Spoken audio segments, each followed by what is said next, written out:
राष्ट्रीय विधिक सेवा प्राधिकरण की एक विशेष पहल विशेष लोक अदालत आयोजित करने को लेकर है। जुलाई के तृतीय शनिवार और नवंबर के तृतीय शनिवार, दो तिथियों में यह विशेष लोक अदालत, राष्ट्रीय लोक अदालत का आयोजन होना है।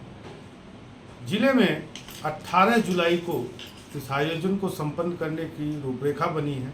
आज हम जिला विधिक सेवा प्राधिकरण के सचिव से वार्ता करेंगे और उनसे जानेंगे कि लोक अदालत को लेकर क्या तैयारियां चल रही हैं। नमस्कार, ये हमारी जो लोक अदालत 18 तारीख को आयोजित होने जा रही है, ये एक स्पेशल लोक अदालत है जो कि विशेषकर लिखित पराक्रम अधिनियम से संबंधित मामलों का निस्तारण करेगी। अब लिखित पराक्रम अधिनियम अगर हम सरल भाषा में कहें तो जो हमारे चेक बाउंस से संबंधित मामले हैं, यानी एनआई एक्ट जिसे आम बोलचाल में कहा जा रहा है, उससे संबंधित जितने मामले हैं केवल उन्हीं को इस में जो गठित हमारी पीठ है या बेंचेस हैं वो इनको टेकन अप करेंगी और इनका निस्तारण 16 समझौते के आधार पर किया जाएगा। तो अभी तक हमारे जो रूपरेखा तैयार हुई है उसमें 3 बेंचें, जो कि एक बेंच हमारी हरिद्वार जनपद में जो कि माननीय एसीजेएम न्यायालय की बेंच है, उनका गठन हुआ है। साथ ही साथ रुड़की में जो माननीय एसीजेएम न्यायालय है उनकी पीठ बनेगी और लक्सर में भी माननीय एसीजेएम न्यायालय की पीठ का गठन हो चुका है।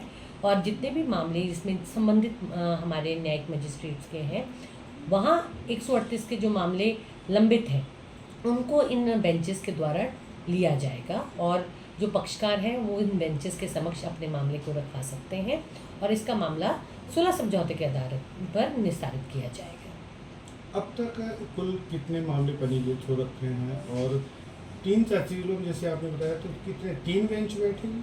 जी, 3 बेंचेस इन टोटल बैठेंगी और इन 3 बेंचेस में हमारे न्यायिक अधिकारी के साथ एक सदस्य भी होंगे। ये सदस्य हमारे माननीय जो सम्मानित हमारे अधिवक्तागण हैं उनमें से एक हैं।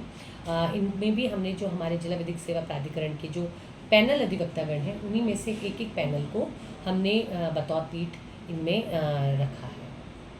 कुल कितने मामले अब तक पंजीकृत? अभी जो हमारे पास पुरानी जो लिस्ट आई थी, अभी नवीन लिस्ट जो है वो आज साय तक प्राप्त होगी, लेकिन जो हमारी 10 तारीख को हमें लिस्ट प्राप्त हुई थी उसमें अभी 54 मामले जो थे माननीय हमारे पूरे जो तीनों न्यायालय हैं वहाँ से प्राप्त हो चुके हैं।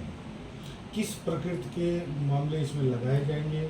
इसमें अभी तो जो हमारे पेंडिंग केसेस हैं 138 के, उनको टेकन अप किया है, लेकिन इसमें जितने मामले हमारे प्री लिटिगेशन है, यानी अगर जिनके भी चेक बाउंस से संबंधित और इन तीनों क्षेत्राधिकार, अगर हम बात करें हरिद्वार, लक्सर व रुड़की, इनसे संबंधित जो ऐसे मामले हैं जिनके चेक बाउंस के मामले होते हैं, आपने आम देखा होगा कि लोग सिक्योरिटी के एवज में चेक दे देते हैं और उसके बाद में जब दूसरा पक्ष उसे लगाता है तो उसका बाउंस हो जाना और फिर उनको एक विधिक नोटिस मिलना, इतनी ही भी अगर कार्रवाई हुई है तो ऐसे मामले भी बहुत सारे बैंकों के सामने भी ये मामले आते हैं। तो बैंक्स चाहें तो वो या वो पक्ष जिसके पास ऐसे चेक्स हैं, ऐसे मामलों का निस्तारण हेतु कि यहाँ उसे ये संशय हो कि उसका मामला आगे चलकर कोर्ट्स में जा सकता है जो कि 138 के अंदर आएगा, तो उन मामलों को वो यहाँ ला सकते हैं और उनमें हम दोनों पक्षों को आमने सामने बिठाकर उनके मामले का निस्तारण करवा सकते हैं। इसकी प्री बैठकें लगातार चल रही हैं। हमारे डीएलएसए के कार्यालय में भी, इस एडीआर बिल्डिंग में भी कई मामले अभी हमारे पास आ चुके हैं जहाँ पर उन्होंने अभी वो मामले कोर्ट नहीं पहुँचे हैं लेकिन प्री लिटिगेशन की स्टेज पर है। तो अगर उनका निस्तारण भी हो जाता है, अभी प्रयास चल रहा है, अगर निस्तारण हो जाता है तो निश्चित रूप में यह भी उन मामलों को जो भी आगे हम कहें कि विवाद का रूप लिए हुए हैं और कल कोर्ट में एक केस का रूप ले लेंगे, उनको हम जिसे कह सकते हैं निदान करवा सकते हैं, उनका निपटारा 16 समझौते के आधार पर करा सकते हैं। प्री लिटिगेशन के मामलों में जो वादकारी हैं, जो मुकदमे को तैयार हैं, उनसे क्या अपील है? उनसे मेरी खासकर यही अपील है कि अगर आपको ऐसा लग रहा है या आपकी बातचीत हो रही है जहां आपके चेकों का आदान प्रदान हो रखा है और ऐसे में दूसरा पक्ष जहां आपको ये संशय है कि वो इसको बाउंस करवा सकता है जबकि इसमें आपके खाते में अभी वो पर्याप्त पैसा नहीं है, तो ऐसे में आग्रह रहेगा कि आप अपने मामले की जो शर्तें हैं, यानी अगर आपने वो किसी को अमाउंट जो दे रखा है या लोन दे रखा है और उसके एवज में कहीं ब्लैंक चेक अगर दे रखा है तो प्लीज़ ऐसे ब्लैंक चेक्स मत दें और अगर जो चेक दे रखे हैं उनके लिए आप जिला विधिक सेवा प्राधिकरण आएँ और जिस भी एवज में आपने वो चेक दिया है उस शर्तों को आप लिखवा दें। ये बहुत ज़रूरी है, नहीं तो ये कल लिखित पराक्रम में अधिनियम को अट्रैक्ट करेगा और आपके ऊपर एक कानूनी कार्रवाई हो सकती है। धन्यवाद।